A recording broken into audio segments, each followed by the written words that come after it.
Alam nyo ba na ang pinakamalaking bulkan noon sa buong kasaysayan ay nasa Pilipinas pala?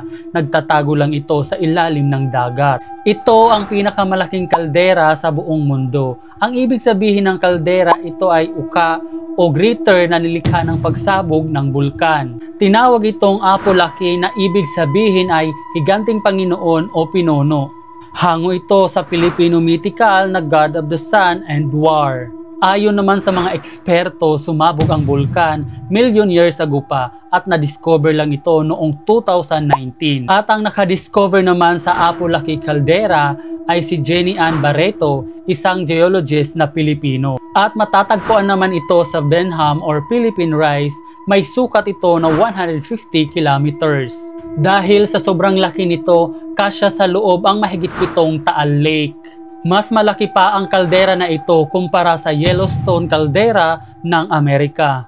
Kaya ang tanong ngayon, posible ba daw na sumabog ulit ang higanting natutulog na bulkan?